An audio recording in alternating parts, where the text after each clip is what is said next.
agar kalbu kita bangun. Apa yang kita kejar di dunia ini semuanya sia-sia. Tentang bagaimana manusia harus menerima takdir. Ada yang lebih tinggi dari munib, yaitu awab. Ada nama Pak Awab di sini?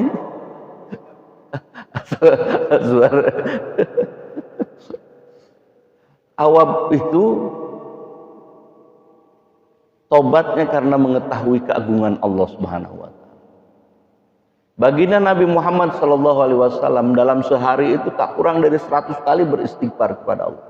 Tobat kepada Allah. Baginda Nabi jauh dari kemaksiatan. Baginda Nabi melakukan taubat itu karena apa?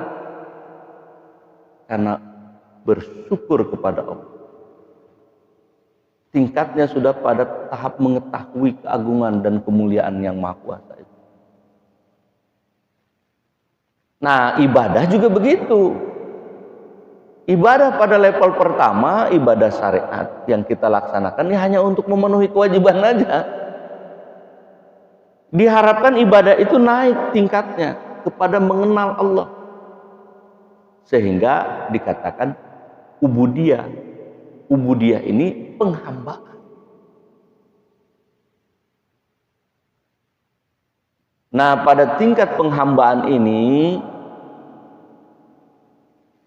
orang akan sampai kepada saking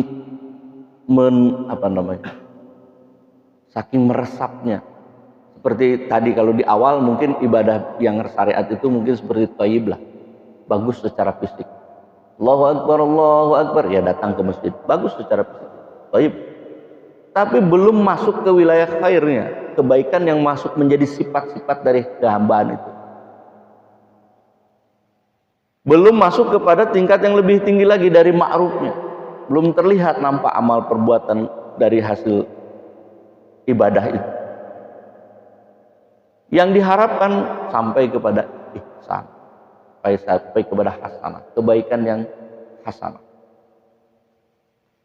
Ubudiyah itu penghambaannya sudah pada tingkat sifat-sifat kehambaan sudah melekat dalam diri. Karena sudah menjadi benar-benar hamba. Maka kalau sudah masuk kepada tingkat itu, Robiah Al-Adawiyah itu memiliki syair itu. Kata beliau, bila sujudku karena takut kepada api neraka, bakarlah aku dengan apinya. Kalau sujudku kepada engkau mendambakan surga, maka tutup untukku surga itu. Tapi kalau sujudku hanya karena engkau semata, jangan palingkan wajahmu, karena aku rindu menatap keindahan. Begitu Rabi'ah Al-Adawiyah. Kalau sujudku ini karena kerinduanku kepada engkau ya Allah, jangan engkau palingkan wajah, karena aku rindu menatap keindahan. Nah, Rabi'ah Al-Adawiyah sampai kepada tingkat itu dalam beribadah. Nah, lalu kemudian jangan dikomentari, wah masa seperti itu, syariat tidak menyarankan begitu. Waduh, kalau kecintaan itu sudah meresap ke dalam kolbu, kebaikan itu sudah meresap dalam kolbu itu, bahasa itu menjadi bahasa keindahan. Samalah dengan bapak ibu kalau lagi jatuh cinta kan. Aku sehidup semati dengan dirimu. Apapun yang kau inginkan, aku serah. Jangankan inginkan aku serahkan lagi, pengen begitu kan, menyerahkan segalanya. Bulanan diminta aja 10 juta, wah ngamuk kita. Padahal katanya menyerahkan segalanya. Begitu istri kita meninggal, malah bersyukur kan, kawin lagi. Jadi ya kan namanya ucapan cinta kan. Susah itu didefinisikan, tapi itu mesti dirasakan.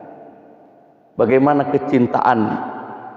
Nah, tapi memang diuji nanti cinta itu, cinta kita ini palsu atau asli kan, jadi ujiannya di situ.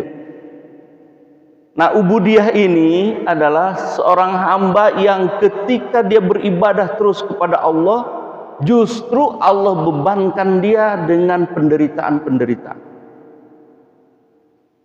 Jadi penghambaan ini, orang yang menghambanya lebih dari sekedar ibadah, namun disebut dengan ubudiyah, itu diberi ujian yang lebih besar dari hanya sekedar orang yang menjalankan syariat.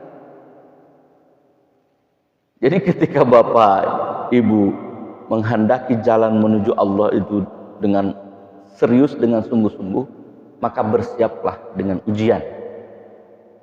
Bersiap Bapak Ibu dengan ujian. Disebut apa? Wah, itu pelaku bid'ah katanya kan. Zikir, masa zikir begitu? Ya, kalau mengatakan perbuatan yang sudah dicontohkan oleh baginda Nabi kemudian dianggap seperti itu, berbahaya bagi mereka. Bagi kita slow aja, gak usah panik. Landasan hukum yang kita pegang jauh lebih kuat. Saya ambil contoh surah An-Nisa ayat 142. Ini ambil contoh. Bismillahirrahmanirrahim. Innal munafiqina yukhadi'una Allah wa huwa khadi'uhum wa idza qamu ila shalah qamu kusala yura'una an-nasa wa la yadhkuruna Allah illa qalila. Sesungguhnya orang-orang munafik itu menipu Allah, dan Allah akan membalas tipuan mereka. Dan apabila mereka berdiri untuk sholat, mereka berdiri dengan malas. Berdiri malas mereka. Ketika diperintahkan untuk sholat, mereka berdiri dengan malas.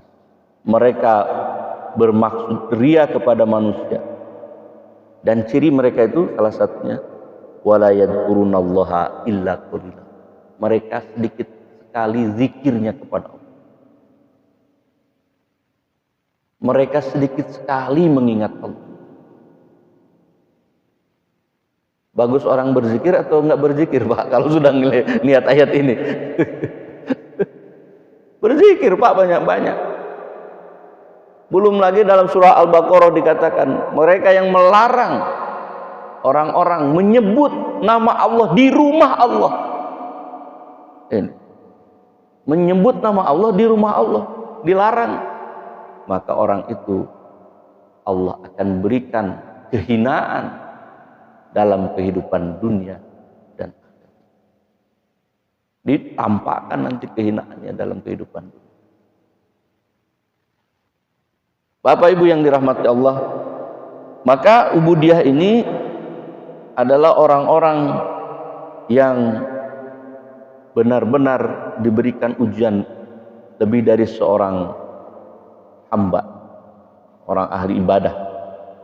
Kalau ibadah, orang beribadah itu memang butuh mujahadah, butuh kesungguhan. Tapi ubudiyah bukan hanya sekedar kesungguhan, tapi juga kemampuan untuk mengendalikan hawa nafsunya, kemampuan untuk menyelesaikan musibah bencana yang Allah ujikan kepadanya. Itu ubudiyah. Dan pada tingkat lebih tinggi lagi yang disebut dengan abudah. Nah, ini sudah musyahadah, sudah menyaksikan yang maha kuasa. Jadi kita ambil ilustrasi beginilah. Ada seorang yang sering saya ilustrasikan. Ada seorang yang sangat dermawan. Dia pemurah. Datanglah, kita sebut namanya Agus. Datang si Agus. Kepada si pemurah ini katakan siapa namanya? Pak Asep lah misalnya. Pak Asep ini pemurah orang. Datang si Agus, Pak Asep, saya pengen kopi. Oh, kata Pak Asep, oke, saya kasih kopi. Si Agus ini kasih kopi. Pengen makan ini, masih cuman kopi aja, makanannya nggak ada. Oh, dikasih lontong. Masa makan minum doang, rokoknya mana? Oh, kasih juga rokok. Si Agus datang ke Pak Asep. Datang lagi, selain si Agus siapa? Adi misalnya. Datang lagi Adi. Begitu nyampe ke tempat Pak Asep, dia bilang, kata Pak Asep, Pak Adi mau apa?